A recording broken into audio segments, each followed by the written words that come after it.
नमस्कार. मी तुम्हाला बोलवलं आणि तुम्ही सगळे इथं माझ्या विनंतीला मान देऊन उपस्थित राहिलात त्याबद्दल तुमचं सर्वप्रथम मी तुमचं सगळ्यांचं आभार व्यक्त करतो. तर तुम्हाला इथं बोलवण्याचं एकच कारण होतं का आत्ता सध्याच्या परिस्थितीत आपल्या आदिवासी भागात जो विकास झालेला आहे आणि ज्या योजना ज्या आहेत वैयक्तिक लाभाच्या योजना असतील, त्याच्यानंतर भागात झालेला विकास असेल, तर यावरती मला थोडं चर्चा करायची होती. त्यासाठी सर्व पत्रकार मित्रांना इथं बोलवण्यात आलेलं आहे. तर सर्वप्रथम मी सुरुवात करतोय. आदिवासी भागात ज्या योजना देण्यात आल्या वैयक्तिक लाभांच्या योजना होत्या, त्या योजनांची माहिती सुरुवात करतोय मी. तर सर्वप्रथम सुरुवात करतोय मी आपल्या आदिवासी भागात ज्या योजना दिल्या होत्या, त्या वैयक्तिक लाभाच्या ज्या योजना होत्या त्या दिल्या होत्या. ज्या योजना देण्यात आलेल्या आहेत त्या आदिवासी भागात जे आपले भागात ज्यांनी आजपर्यंत भागाचं नेतृत्व केलं, गेले 25 वर्षाच्या भागाचं नेतृत्व करतात, तर त्यांनी ज्या योजना आहेत त्याचं सगळ्या टोटल ज्या योजना आहेत त्या स्वतःच्या नातेवाईकांना योजना दिल्यात, हे मला तुम्हाला याच्यात दाखवायचं आहे. सर्वप्रथम आपण हे करतोय. योजना आहे पहिली योजना जी आहे, योजना पहिली आहे जी जिल्हा परिषद निधी सन 2017-18 ते 2019-20 सेंद्रिय शेतीस प्रोत्साहन देणे, निरगुडे पाडळी जिल्हा परिषद गट लाभार्थी आहेत. तर ही त्याची यादी आहे. तर सर्वप्रथम ह्या ज्या योजना आहेत तर ही सेंद्रिय शेतीस प्रोत्साहन देणे म्हणजे गिर गायची योजना ही. तर लांडे साहेबांनी काय केलं, ज्यावेळेस योजना देताना ज्या आपल्या नातेवाईकांना दिल्यात त्याचं सर्वप्रथम जे नाव आहे सन 2017-18ला एकनाथ सीताराम कोरडे. त्याच्यानंतर त्यांच्या जवळचे हे एकनाथ सीतारामजी कोरडे जे आहेत हे साहेबांचे ज्या आपल्या पंचायत समितीच्या सभापती होत्या अंजनाताई कोरडे यांचे मिस्टर आहेत.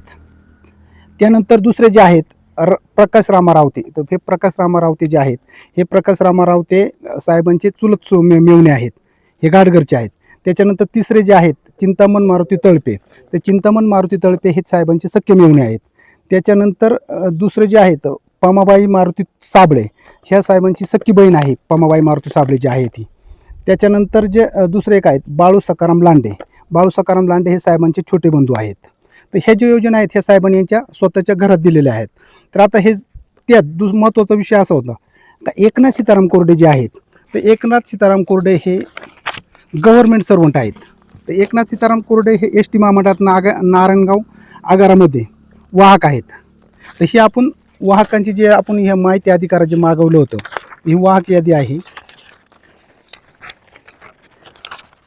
तर हे आहेत एस टी महामंडळात कामाला. म्हणजे साहेबांनी काय केलं, स्वतःचे जे नातेवाईक होते त्या नातेवाईकांना जे सर्व्हिसला होते यांना योजना दिल्या, पण गरिबांना ह्या मोठ्या योजना दिलेल्या नाहीत आजपर्यंत. साहेबांनी काय केलेलं आहे, ज्या योजना आहेत छोट्या योजना, मग त्याच्यात ताडपत्री आसन गिरण आसन ह्या इतर लोकांना दिल्या, पण ज्या मोठ्या मोठ्या योजना होत्या ह्या योजना त्यांनी स्वतःच्या नातेवाईकांना देण्यात आली. ही आहे आपली गिरगाय योजना. त्याच्यानंतर दुसरी योजना आहे आपली म्हणजे दुसरे साहेबांचे नातेवाईक म्हणजे जवळचे, जिथून साहेबांची टोटल सूत्र हल्ली जातात, जे सगळं हे पाहतं साहेबांचं काम बाकीचं, तिथून ते सगळे टोटल सूत्र हल्ली जातात. ते आहेत कृष्णा लांडे. कृष्णा लांडे हे जे आहेत त्यांचे आपण हे गव्हर्नमेंट सर्वंट होते, सोमतवाडी शाळेवरती कामाला होते स्वयंपाकी म्हणून. तर यांचे आपण माहिती अधिकारात यांचं हे घेतलेलं आहे. तर हे जे स्वयंपाकी आहेत कृष्णा मारुती लांडे हे स्वयंपाकी आहेत. हे आत्ता रिटायर झाले. रिटायर कधी झाले ते 31/5/2025ला हे स्वयंपाकी रिटायर झालेले आहेत आत्ता. तर यांनी कुठल्या योजना घेतल्यात, तर हे सर्व्हिसला असताना देखील यांनी मोठमोठ्या योजना घेतलेल्या आहेत. त्यांची पहिली योजना आहे 2 HP इलेक्ट्रॉनिक कलबाकुट्टी मोटार, ही यांच्या स्वतःच्या नावावरती घेतलेली कृष्ण मारुती लांडे. त्याच्यानंतर दुसरी जे साहेबांची योजना आहे सोनाली कृष्ण लांडे, ही त्यांची मुलगी आहे कृष्ण मारुती लांडे यांची. तिच्या नावावरती काय घेतलेलं आहे कोंबड खुराडा. ही योजना आहे आधी 2017-18मध्ये घेतलेले आणि ते आत्ता 25ला रिटायर झालेले आहेत. त्याच्यानंतर तिसरी जी योजना आहे त्यांच्याच घरात कुटुंबात सोनाली कृष्णा लांडेच्या नावावरती, तर त्याच्यावरती आहे शेळी गट 10 शेळी आणि 1 बोकड. हा पण त्यांनी त्यांच्या स्वतःच्या घरात घेतलेला आहे. चौथी जी योजना आहे त्यांची 7 HP open air motor pump set, तो आहे हिराबाई कृष्ण लांडे, म्हणजे कृष्ण लांडे आहेत त्यांच्या ह्या मिसेस आहेत. त्याच्यानंतर पाचवी जी योजना आहे 2020-21ला घेतलेत थेट लाभ असताना हस्तांतर 75% अनुदानावरती 90 MM PVC पाईप आहेत लाभार्थी. हे आहेत हिराबाई कृष्ण लांडे. म्हणजे हे जे कृष्ण लांडे आहेत, हे कृष्ण लांडे सर्व्हिसला असताना आपल्या आदिवासी विभागात हे कामाला होते. त्यांनी ह्या टोटल एकंदरीत स्वतःच्या कुटुंबामध्ये हे 10 योजना घेतलेल्या आहेत. म्हणजे याच्यात साहेबांनी स्वतःचा नातेवाईकांना ह्या सगळ्या योजना दिल्या आहेत. मोठ्या मोठ्या ज्या योजना आहेत हे यांनी दिलेल्या आहेत. त्याच्यानंतर साहेबांचे जवळचे जे सहकारी आहेत, म्हणजे साहेबांचे जवळचे पाहुणे प्रकाश रामा रावते. आता प्रकाश रामा रावतेंचं जर आपण पाहिलं, म्हणजे अनिल रावते आहेत त्यांचे वडील, जे आता साहेबांची टोटल सोशल मीडियावरती या करतात जाहिरात. ते प्रकाश रामा रावते हे अनिल रावतेंचे वडील आहेत. तर प्रकाश रामा रावतेंनी पहिली घेतली होती त्यांच्या ह्या गिरगायची योजना होती पहिली. ती योजना होती 2020-19ला. त्याच्यानंतर जे अनिल रावते आहेत शेळी गट पुरवणे, म्हणजे त्यांच्यावरती शेळी गट पण घेतलेले अनिल रावते, म्हणजे ही दुसरी योजना आहे. त्यानंतर तिसरी योजना त्याच कुटुंबात आणि त्याच घरात प्रकाश रामा रावते यांना दिलेलं होतं 9 MM PVC पाईप, ही योजना होती. त्याच्यानंतर जे चौथी योजना आहे प्रकाश रामा रावते 2 HP कडबाकुटी, म्हणजे हे एकाच कुटुंबात हे सगळ्या योजना दिल्या जवळच्या पाहुण्यांना. त्याच्यानंतर हे आहेत अनिल प्रकाश रावते यांना काय शेळी गट पुरवणे, हा शेळी गट आहे. त्याच्यानंतर 6वी जी योजना आहे प्रकाश रामा रावते 7 HP ओपन वेल मोटर, तर हा सण आहे 18-19 7 HP. त्याच्यानंतर हे होतं 18-19ला ओपन वेल मोटर पंप सेट. त्यानंतर तेच प्रकाश रामा रावतेंच्या नावावरती 7 HP ओपन वेल मोटर पंप 20-21ला पण त्यांना दिले, पुन्हा सलग 18-19ला दिली आणि 20-21ला पण दिली. त्याच्यानंतर एक विहीर पण दिले त्यांना. म्हणजे हे सगळे साहेबांचे नातेवाईक आहेत जवळचे.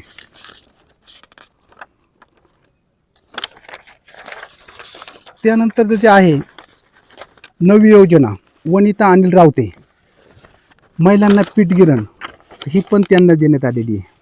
म्हणजे साधारण अनिल रावते यांच्या कुटुंबात एकूण टोटली 9 योजना देण्यात आलेल्या आहेत. म्हणजे ह्या गरिबांसाठी नाही, तर साहेबांनी फक्त स्वतःच्या नातेवाईकांसाठी योजना काय केलेल्या आहेत आणि फक्त स्वतःच्या नातेवाईकांची यांनी घरं भरलेली आहेत. आता दुसरा विषय असा होता का तो आपल्याला माहिती आहे, पहिला 1-2 वर्षापूर्वी हा केलं होतं आपण त्याच्यावरती. सीताबाई मोरे. सीताबाई मोरे ह्या साहेबांच्या सासूबाई आहेत. सीताबाई मोरे यांनी एकंदरीत 6 योजना घेतलेल्या आहेत. सीताबाई मोरे ह्या गव्हर्नमेंट सर्वंट होत्या, त्या आता रिटायर आहेत. त्यांची वय साधारण 80 ते 82 वर्ष वय आहे. त्यांना पेन्शन चालू आहे. तर त्यांनी ज्या योजना घेतल्या होत्या, तर त्यांनी ज्या योजनांसाठी जे लाईट बिल दिलं होतं, ते लाईट बिल बोगस दिलं होतं. आपण ज्यावेळेस या लाईट बिलची खात्री करण्यासाठी याला महावितरणाला आपण एक अर्ज दिला होता, का महावितरणाने आपल्याला जो रिप्लाय दिला होता का तुम्ही जो हे मागवला, म्हणजे कृषी पंपाच्या जोडणीबद्दल आपण जो दाखला मागवला होता त्यांच्याकडून, तर त्यांनी आपल्याला सांगितलं होतं वरील विषयास आपणास कळवण्यात येते की आपण केलेल्या मागणीनुसार महावितरणमध्ये श्रीमती सीताबाई पुनाजी मोरे ह्या नावाने कृषी पंपाचा कोणतेही वीज जोडणी केलेली नाही. म्हणून त्यांनी आपल्याला सांगितलं, म्हणजे ते सगळं त्यांनी बोगस दिलं होतं. हा आपण त्यांना एक अर्ज दिलेला होता. सीताबाई मोरे यांच्या नावाने 7.5 HP एक ओपन वेल मोटर दिलेली होती साहेबांनी.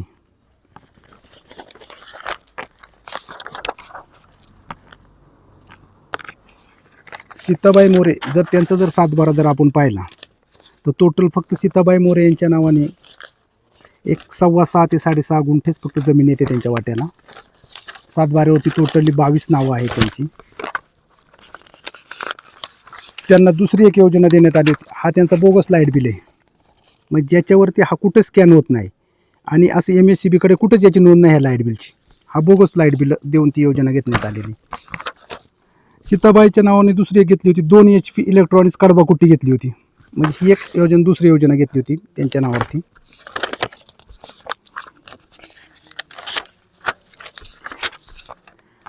3 इंची पाईप हे पण त्यांनीच घेतले होते सीताबाई मोरे यांच्या नावावरती. ही तिसरी योजना आहे. म्हणजे आत्तापर्यंत ज्या शासनाच्या योजना आल्या ह्या फक्त यांच्या घरात यांच्या नातेवाईकांना यांना दिलेले आहेत, बाकी काय कोणाला दिलं नाही. त्याच्यानंतर 90 mm पाईप हे पण त्यांना देण्यात आलेले आहेत.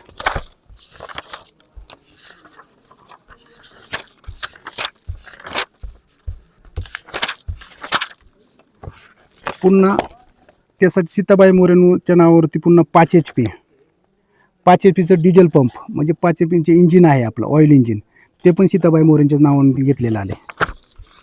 म्हणजे अशा अनेक योजना यांनी स्वतःच्या नातेवाईक, स्वतःच्या पाहुण्यांना यांना देण्यात आले. त्यानंतर 5 HP मोटर, म्हणजे असे जे आजपर्यंत ज्या योजना होत्या, म्हणजे ज्या मोठ्या योजना आहेत, त्या सगळ्या टोटली त्यांनी त्यांच्या स्वतःच्या नातेवाईक आणि यांना देण्यात आलेले आहेत.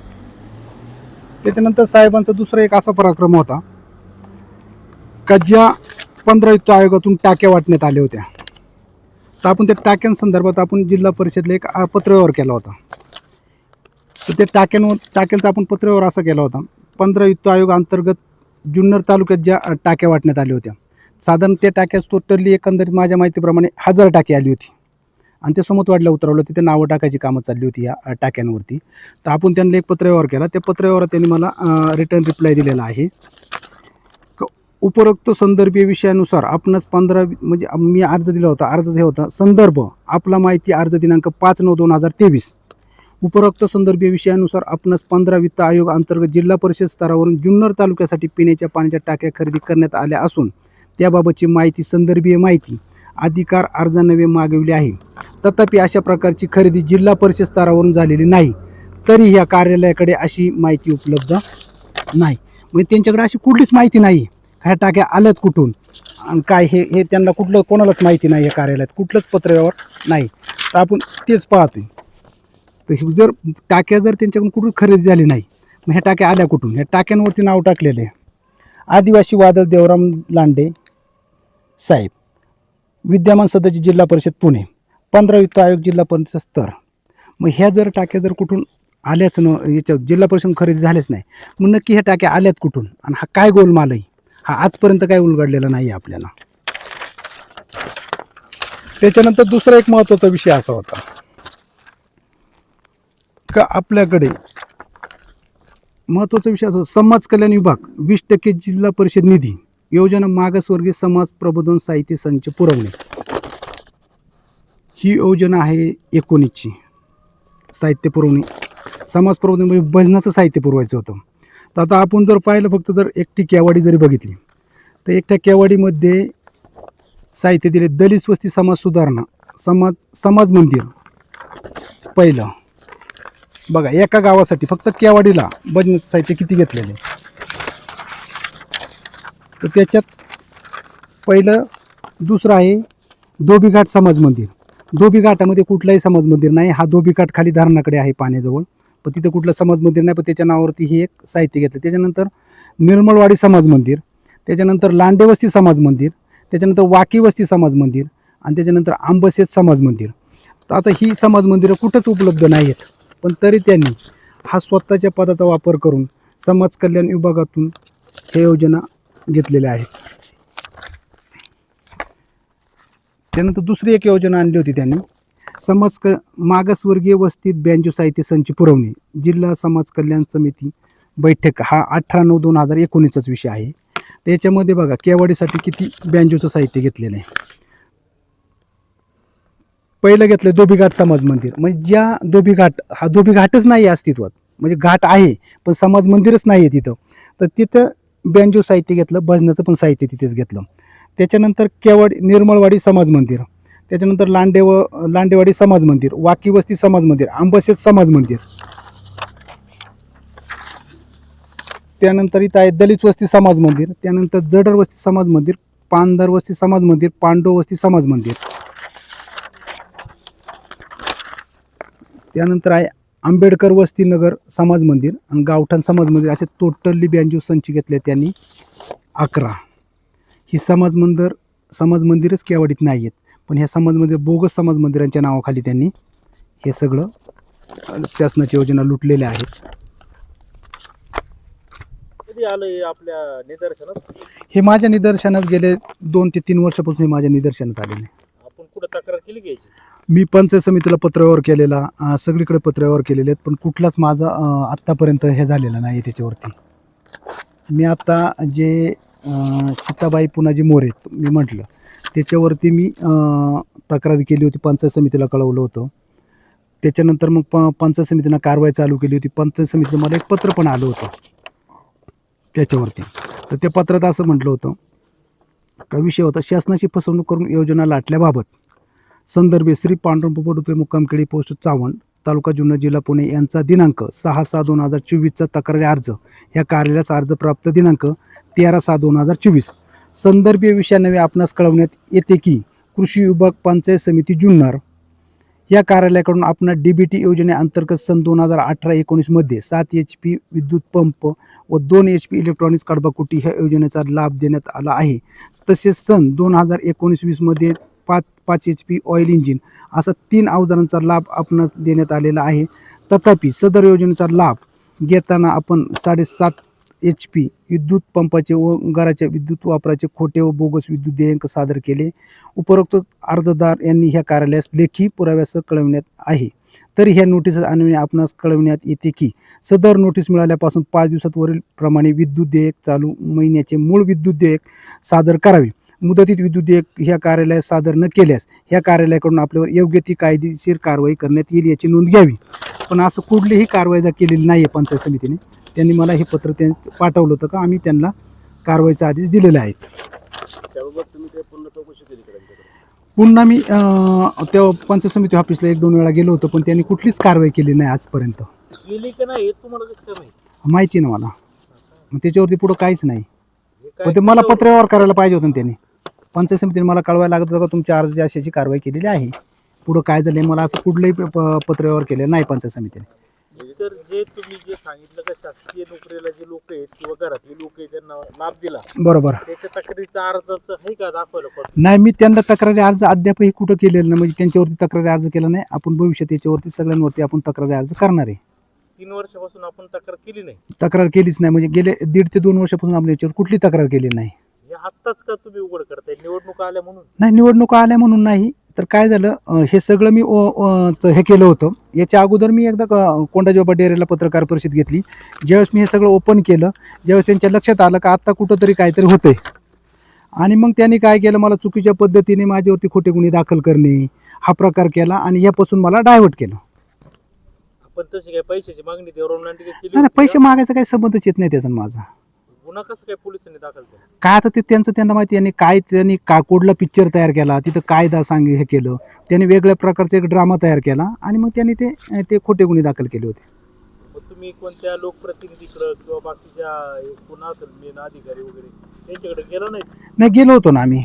मी ज्या वेळेस गुन्हे दाखल झाले, खोटे गुन्हे दाखल केले, ते खोटे गुन्हे दाखल करण्यामध्ये सुरुवातीला जे हे होते पाखरे सरांच्या नावाने एक गुन्हा दाखल केला होता माझ्यावरती. तर पाखरे सरांनी ज्यावेळेस गुन्हा दाखल केला, तर त्या पाखरे सरांना आता त्याच्यानंतर त्यांचा कॉन्टॅक्ट झाल्यानंतर मला त्यांनी सांगितलं का मला माझी गुन्हा दाखल करायची कुठली इच्छा नव्हती, पण यांनी मला दम दिला होता का तू जर गुन्हा दाखल नाही केला तर तुझ्यावरती मी विनयभंगाची केस दाखल करीन. त्यामुळे मला यांनी गुन्हा दाखल करावा लागला तुझ्यावर. देवराम लांडेचा भ्रष्टाचार ओपन केल्याच्या नंतर तुमच्यावर किती गुन्हे दाखल झाले? देवराम लांडेचा भ्रष्टाचार ओपन केल्याच्या नंतर माझे 4 ते 5 गुन्हे दाखल झाले. या सर्व गुन्ह्याला देवराम लांडे कारणीभूत? हो, सगळ्या गुन्ह्याला देवराम लांडे कारणीभूत आहेत. माझ्याकडे त्याचे पुरावे सगळ्याचे. त्यावेळी आमदार कोण होतं? त्यावेळेस आमदार अतुल शेठ होते. अतुल शेठ यांचे तुम्ही सहकार्य होता, तुमच्याकडे त्या पक्षाची जबाबदारी होती. बरोबर. अतुल शेठ यांनी तुम्हाला न मदत करता देवराम लांडेंना मदत केली? काय त्यांचं काय केलं त्यांचं माहीत नाही मला, पण जे पाखरे सर होते अजून 2-4 व्यक्ती चांगले जबाबदार व्यक्ती होत्या. आम्ही आमदार साहेबांना पण भेटलो होतो. पाखरे सर स्वतः भेटले होते का साहेब मला याच्यातून बाहेर काढा, पण त्यावेळेस आमदार साहेबांनी काही मदत नाही केली याच्यात. म्हणजे देवराम लांडेंचं आमदारांनी ऐकलं तर आम्हाला बँकेंनी नाही सांगू शकत त्याचं काय झालं, त्यांच्यातला विषय असेल तो. गुन्हे आपल्यावर दाखल होतात, बरोबर. कोणतरी राजकीय पाठिंब्याशिवाय काय दाखल होऊ शकत 100% कुठले ना कुठलं कोणतरी असणारच. तुम्हाला अजून कळलं नाही कोण असेल? नाही, आता कसं सगळ्यांचीच नावं घेणे बरोबर नाहीये. ते सगळ्यांचं त्याच्यानंतर आपण ह्या मधल्या काळामध्ये सगळ्यांचा शोध लावलेला आहे, त्यामुळे काही अडचण नाही. तुम्ही हे उघड का नाव का सांगत नाही? कोण कोण आहे याच्यामध्ये? काय होतं? अडकवण्यासाठी कोणी प्रयत्न केले ते नाही, आता याच्यामध्ये बरेच जण आहेत. पण ते टप्प्याटप्प्याने ज्यावेळेस वेळ येईल तसं आपण काढणारचा विषय तो. मग आताची ही जी पत्रकार परिषद तुम्ही घेतली, बरोबर. एक 2 दिवसापूर्वी एका ठिकाणी देवराम लांडेंनी भाषण केलं. त्या भाषणामध्ये मलईवाल्याचा ड्रायव्हर म्हणून बंडू होतोय असं काहीतरी ते बोललेत काय त्याच्यामध्ये? बरोबर. त्याच्यासाठी म्हणून आपण हे सगळं बाहेर नाही नाही असं काय नाही साहेब, मला याचं हे सगळे मी टोटल पुरावे एक एक कागद काढत होतो. मला आता 2 दिवसापूर्वी पण एक कागद म्हणजे भेटायचं होतं, ते राहिलं होतं माझ्याकडून येणे. माझं अजूनही पत्रव्यवहार चालू आहेत. मी त्या दिवशी पण याला नारंगाव आगारामध्ये एक माहिती अधिकार टाकून मी आत्ता एवढ्यात घेतल्या मागच्या आठवड्यात. मला गोडेगाववरून माहिती पाहिजे होती, ती पण मला 2 दिवसापूर्वी मिळालेली आहे. ज्यावेळेस माझ्याकडे कागद कंप्लीट झाली त्यावेळेसच मी हे पत्रकार परिषद घेण्याचा निर्णय घेतला. हे मलईवाल्याचा सोकळ ड्रायव्हर असं तुमचा आरोप केला ते खरं आहे का? नाही, ड्रायव्हर म्हणण्यापेक्षा आम्ही मित्र आहोत आणि आम्ही मित्र असल्यामुळे नेहमी बरोबरच असतो, त्यामुळे काही ड्रायव्हरचा याचा काही संबंध येत नाही. ही जी तुमच्यावर गुन्हे दाखल झाले किंवा काय झालं त्यावेळी त्यांनी मदत नाही केली का तुम्ही मित्र म्हणून? नाही, मित्र म्हणून मदत करण्यापेक्षा यांनी काय केले, लागोपाठ हे गुन्हे दाखल केले. त्यामुळं बाकी काय कोणाला असं म्हणजे चान्सच भेटला नाही मदत करण्याचं. आणि काय मला काय कोणी मदत नाही केली. मी माझा हेच होतो, एकटाच होतो. बंडू उतळे थोडासा सनकी आहे, त्याचा वापर करून देवराम लांडेंवर निशाणा साधायचं काम होतंय का, तसं तुम्हाला वाटतंय का? काय सनकीचा विषयच काय, जे वास्तव आहे तेच मांडतोय. बरं, सनकी म्हणजे नेमका काय आहे? एखाद्याच्या पाठीमागं लागला का लागला? नाही, कसं मागं लागायचं म्हणजे विनाकारण कोणी लागतं का कोणाच्या पाठीमागं? माझं एकच ध्येय आहे का जे आदिवासी भागात ज्या योजना गरिबांपर्यंत जायला पाहिजे त्या पोचत नाहीत, हे स्वतःचीच घरं भरतात. याच्यात काय सनकीपणाचा विषय? त्यांनी तर जे मी वास्तव मांडतोय, जे वास्तव आहे तेच मांडतोय. मी आता एकाच्या मागं लागलो म्हणजे असं काहीच नाही. मी मातीवाल्यांच्या मागं लागलो होतो, मी यांनी योजना लुटल्या त्याच्या मागं लागलो होतो. मला जिथं चुकीचं होतं त्याच्या मी मागच लागतो 100%. म्हणजे असं काही सनकीचा विषय नाही. त्यांचं तर म्हणणं आहे की त्यांनी समाजातील इतर घटकांना देखील योजना दिल्यात. मग तुम्ही असं कसं म्हणताय? कुठे दिल्यात? आता तुम्ही जर पाहिलं तर इतर घटकांना ज्या योजना दिल्या ते ताडपत्री दिलेली माझ्याकडे सगळ्याचं हे आहे, रेकॉर्ड आहे. ज्या छोट्या योजना आहेत त्या इतर लोकांच्या फक्त तोंडाला पान पुसणे हा प्रकार जो म्हणतो आपण, तोच आहे. म्हणजे लोक भुलवणे, बुलबुलैया हा प्रकार आहे. छोट्या योजना ह्या लोकांपर्यंत पोचलेल्या आहेत. आणि जे मोठमोठ्या योजना आहेत ह्या सगळ्या टोटल स्वतःच्या घरात घेतलेल्या आहेत. हा फक्त तो हे आहे. बाकी अजून भरपूर कागद येते, अजून भरपूर कागद समोर यायचे आहेत. तुम्ही जी लिस्ट वाचताय एखाद्या मोठ्या योजनेची, त्याच्यामध्ये देवराम लांडेच्या घरातल्या कुटुंबातल्या लोकांना लाभ दिलाय, बरोबर. तर बाकीच्या लोकांची नाव नाहीत का नाहीत ना, कुठं नाव आहेत? लिस्ट मध्ये? फक्त एकच नाव आहे का? पहा ना तुम्ही, माझ्याकडे जे आहेत ना त्याच्यात तुम्ही जर पाहिले म्हणजे जे सर्व्हिसला आहेत, नोकर वर्ग आहे, जे जवळचे नातेवाईक आहे, म्हणजे ज्यांना लाभ देणे गरजेचंच नाही अशा लोकांनी लाभ घेतलेला. आणि हे मोठ्या यादी योजना शो करता का परत? टोटल म्हणजे बऱ्याच याद्या आहेत, त्या एकच नाही. मी आता याच्यातून शॉर्ट आउट करून ह्या याद्या काढलेल्या आहेत बाकीच्या. अशी एखादी यादी दाखवा जेणेकरून ते त्यांचीच नाव आहेत सगळी. आता जर त्यांची जर म्हटलं तर एकच मिनिट.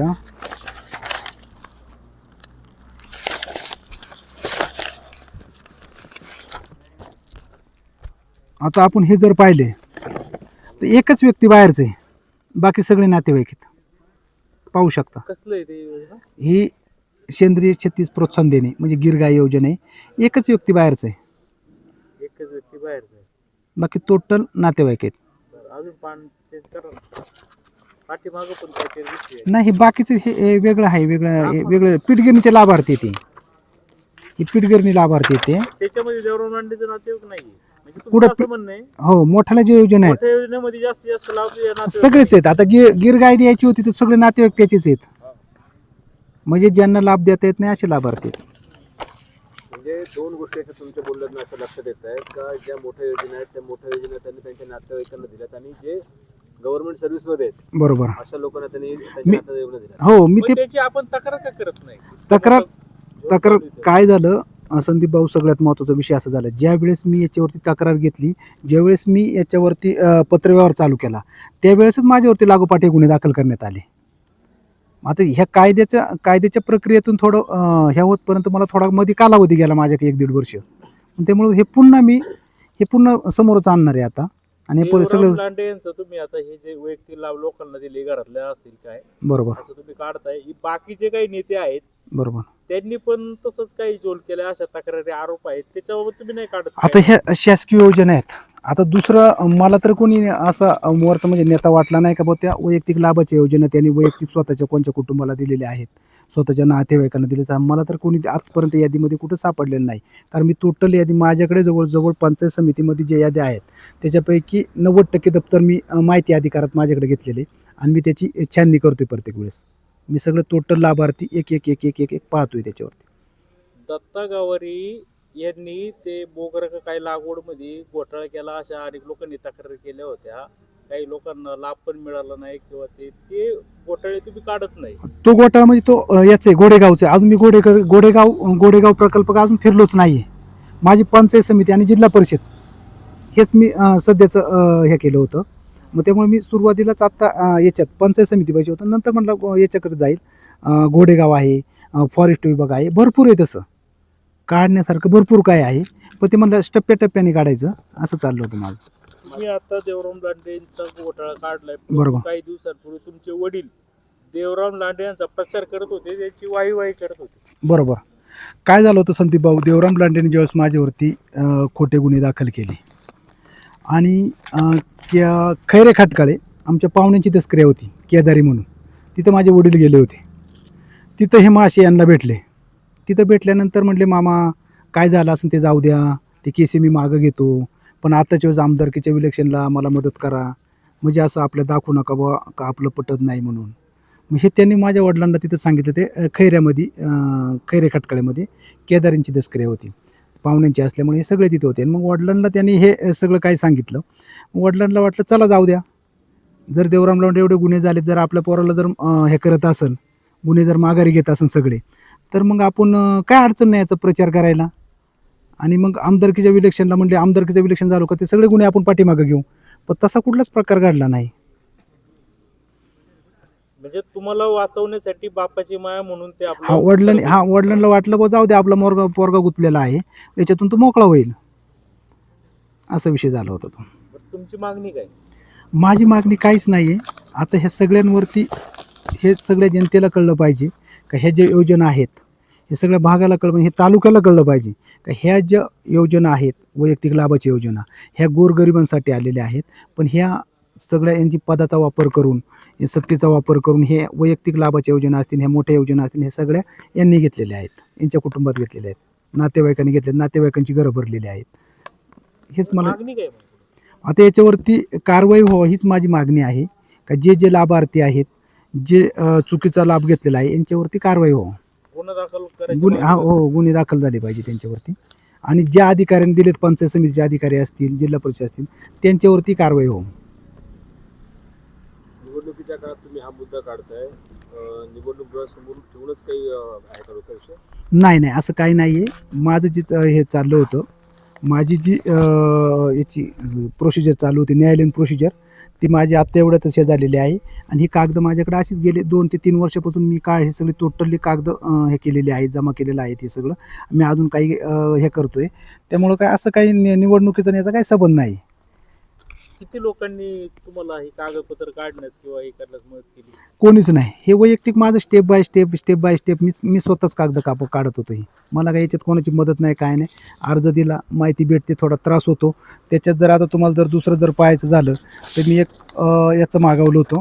आता ते म्हणजे थोडं हे करून सांगतो तुम्हाला, थोडं विश्लेषण करून. मी केवाडी ग्रामपंचायतमध्ये पण मोठ्या प्रमाणावर भ्रष्टाचार झाला होता, त्यासाठी मी केवाडी ग्रामपंचायतला पण अर्ज टाकलेला का मला ग्रामपंचायतची माहिती मिळावी, म्हणजे काही हे आहे ते. तर मला केवाडी ग्रामपंचायतकडून एक लेटर आलं होतं. मी तुम्हाला एकच मिनटं ते वाचून दाखवतो. प्रति पांडुरंग पोपट उतळे, मुक्काम केळी, पोस्ट चावण, तालुका जुन्नर, जिल्हा पुणे. विषय माहिती अधिकार, अर्ज दिनांक 14/12/2023, म्हणजे 14/12ला तुम्ही अर्ज टाकला होता तिथं रोजी. व अपील निकालपत्र, म्हणजे मला त्यांनी ती माहिती दिली नाही कोणी, त्यांनी. मग मी अपिलात गेलो. मला अपील निकालपत्र दिनांक 4/3/2024, म्हणजे अपिलातही मला त्यांनी माहिती ती दिली नाही. त्यानुसार माहितीचे अवलोकन करण्यासाठी उपस्थित राहण्याबाबत म्हणजे त्यांनी मला एक पत्र पाठवलं ग्रामपंचायतना. मुद्दे वरील विषयाने आपणास कळवण्यात येते की आपण माहिती अधिकार दिनांक, अर्ज दिनांक 14/12/2023 व अपील सुनावणीमध्ये दिलेल्या निकालपत्रानुसार आपणास कळवण्यात येते की आपण ग्रामपंचायतकडे मागितलेली माहिती ही सर्व ग्रामपंचायतमध्ये उपलब्ध असून ग्रामपंचायत ही आर्थिकदृष्ट्या सक्षम नसल्यामुळे झेरॉक्ससाठी लागणारा खर्च ह्या मोठ्या प्रमाणात असल्यामुळे झेरॉक्स प्रत देणे ग्रामपंचायतीला शक्य नाही. म्हणजे जी मी माहिती मागवली होती, ग्रामपंचायतकडे पैसेच नव्हते, पण माझी जर माहिती वेळेत दिली असती त्यांनी अर्जाची, तर पैसे मला जर पत्रावर केला असता का एवढी रक्कम तुम्हाला भरणे आहे, एवढ्या प्रत आहेत, 2 रुपये प्रतीप्रमाणे मी ते पैसे भरू शकत होतो. पण त्यांनी मला तसं काही हे केलेलं नाही. पण त्यांनी मला वेगळ्या पद्धतीने थोडं घेतलं होतं. त्यामुळे सदरील माहिती ही आपणास पाहण्यासाठी व अवलोकन करण्यासाठी दिनांक 12/3/2024 वार मंगळवार रोजी सकाळी ठीक 11 वाजता कार्यालयीन वेळेस ग्रामपंचायत कार्यालय केवाडी येथे उपलब्ध करून देण्यात येणार आहे. तरी सदरील माहिती पाहण्यासाठी व अवलोकन करण्यासाठी तुम्ही स्वतः समक्ष हजर राहावे. बघा त्यांनी कसं हे केलं होतं माझ्यावर. माहिती ही आपण स्वतःहून हजर राहून पाहावी लागेल. त्यासाठी कुठल्याही प्रतिनिधी आपणासोबत आणू नये. म्हणजे मला एकट्यालाच बोलावलं होतं. विशेष म्हणजे काय आहे का माहिती पाहायला येताना सोबत कोणाला आणायचं नाही, एकट्यानेच यायचं. बरोबर. माहिती पाहताना असताना माहितीचा फोटो काढता येणार नाही, म्हणजे त्याचा फोटो पण आपण काढायचा नाही किंवा रेकॉर्डिंग करता येणार नाही. त्यामुळे कुठल्याही प्रकारचा कॅमेरा मोबाईल ठेवता येणार नाही. तरी आपण माहिती पाहण्यास व अवलोकन करण्यासाठी वेळेवर उपस्थित राहावे, जेणेकरून मागितलेली माहिती लवकरात लवकर देता येईल. मग तुम्हाला जर मला माहिती द्यायची होती तर मला पत्र काढलं असतं. काय तुमच्या प्रती होते 100 असो, 200 असो, 300 प्रती असो, 3000 असो, 2 रुपयेप्रमाणे मी पैसे भरले असते. पण यंदा ती माहिती द्यायची नव्हती, वेगळ्या पद्धतीनं मला पुन्हा फसवायचं होतं. म्हणून जवळ मोबाईलही आणायचा नाही, कोणी सोबत घेऊनही यायचं नाही, म्हणजे अजून एखादा गुन्हा दाखल करता आला असता. तुम्ही गेलाच नाही की? गेलोच नाही मी. हा सगळा प्रकार आहे. तुमच्यावर किती गुन्हे टोटल दाखल झाले आणि का दाखल झाले, कुणी दाखल केले, जरा माहिती सांगा. कारण की तुमच्या पत्रकार परिषदेनंतर ते तुमच्या गुन्ह्याचा उल्लेख करणार आहे. नाही, काय अडचण नाही गुन्ह्याचा उल्लेख केला तरी माझ्यावरती टोटली 5 गुन्हे दाखल झाले. एक पाखरे सर आश्रमशाळा आजनवळे त्यांनी केला होता. दुसरा तिथलीच व्यवस्थापन समिती. तर व्यवस्थापन समितीने का केला होता का बा जुने पत्रे, शाळेचे जुने पत्र चोरले. म्हणजे 65 वर्षापूर्वीचा सिमेंटचा पत्रा, ज्या पत्र्याला हात लावला तरी पत्राचा तुकडा पडतो, तो पत्र चोरले म्हणून माझ्यावरती गुन्हा दाखल यांनी करायला लावला. त्या शालेय व्यवस्थापनला तो युवराज लांडे म्हणून होता एक. तो युवराज लांडेला यांनी सांगून तो गुन्हा दाखल करायला, यांच्या जवळचा कार्यकर्ता असल्यामुळं त्याला एक गुन्हा तो दाखल करायचा लावला. दुसरे इकडं मी त्यावेळेस माझे वकील मला हे टाकायचं होतं, जामीन टाकायचं होतं. त्यासाठी मी पुण्याला गेलो होतो. पुण्यावर मी येत होतो. त्याने इकडे ते पांगरी माता तिकडं त्या साईडला एक त्यांनी त्याचं एक ओळखीचं पाहुणं होतं कोणतरी, त्यांना सांगून ठेवलं होतं, बंडूचं जर कुठं दिसलं तर मला फोन करा. मग तिथं मग पाहिल्यानंतर मग त्यांनी मला तो एक त्या भागात होतो म्हणून माझ्या पाठीमागं गाड्या लागल्या, पोलिसांच्या गाड्या सांगितल्या आणि मग मला तो एक गुन्हा दाखल केला त्यांनी. म्हणजे असे ते तीन गुन्हे तिथं त्यांनी दाखल केले होते माझ्यावरती लागोपाठ. एक माती संदर्भात गुन्हा दाखल केला आणि यांनी स्वतःच माती चालू केली देवराम लांडेंनी. म्हणजे मातीचा एक गुन्हा दाखल करायला लावला खंडणी मागितल्याचा, आणि हे स्वतःच यांनी तिथे ते चालू केलं होतं. आणि एक त्यांनी स्वतः माझ्याकडे खंडणी मागितली म्हणून असं एक गुन्हा त्यांनी दाखल केला होता माझ्यावरती. लोकांनी मतदान करावं असं तुम्हाला वाटतं? मी तर म्हणेल नवीन चेहऱ्याला संधी द्यावा. आजपर्यंत यांनाच प्रत्येक वेळेस यांना संधी देऊन यांनी तुम्ही पाहिलेलं आहे, यांनी स्वतःचीच घरं भरलेली आहेत. त्यामुळे नवीन चेहऱ्याला संधी द्यावा आणि ह्यावेळेस सुनीताताईला मतदान करावं अशी माझी हे आहे.